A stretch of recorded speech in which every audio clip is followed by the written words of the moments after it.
Hello दोस्तों, तो आज की हमारी कहानी का नाम है सड़क यही रहती है। एक दिन शेख चिल्ली कुछ लड़कों के साथ अपने कस्बे के बाहर एक पुलिया पर बैठा था। तभी एक सज्जन शहर से आए और लड़कों से पूछने लगे, क्यों भाई, शेख साहब के घर को कौन सी सड़क गई है? शेख चिल्ली के पिता को शेख साहब कहते थे। उस गांव में वैसे तो बहुत से शेख थे, परंतु शेख साहब चिल्ली के अब्बा जान ही कहलाते थे। वह व्यक्ति उन्हीं के बारे में पूछ रहा था। वह शेख साहब के घर जाना चाहता था, परंतु उसने पूछा था कि शेख साहब के घर का कौन सा रास्ता जाता है। शेख चिल्ली को मजाक सूझा।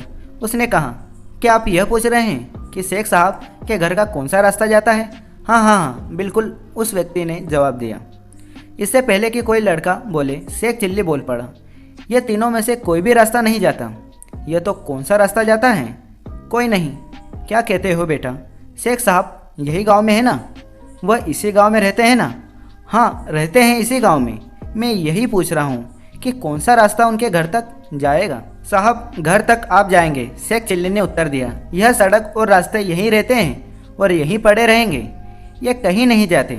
ये बेचारे तो चल ही नहीं सकते, इसीलिए मैंने कहा कि ये रास्ते, ये सड़क कहीं नहीं जाती, यहीं पर रहती है। मैं शेख साहब का बेटा चिल्ली हूँ। मैं वहाँ रास्ता बताता हूँ जिस पर चलकर आप घर तक पहुँच जाएंगे। अरे बेटा चिल्ली, वो आदमी प्रसन्न होकर बोला, तू तो वाकई बड़ा और समझदार और बुद्धिमान हो गया है।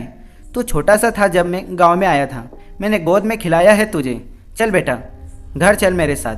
तेरे अब्बा शेख साहब मेरे लंगोटिया यार हैं और ये तेरे रिश्ते की बात करने आया हूँ। मेरी बेटी तेरे लायक है, तुम दोनों की जोड़ी अच्छी रहेगी।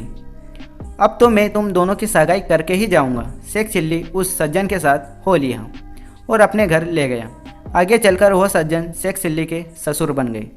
तो दोस्तों, यह कहानी आपको कैसी लगी? अगर अच्छी लगी तो वीडियो को लाइक एंड चैनल को सब्सक्राइब जरूर कर लेना, ताकि ऐसे ही वीडियो आपको मिलते रहें।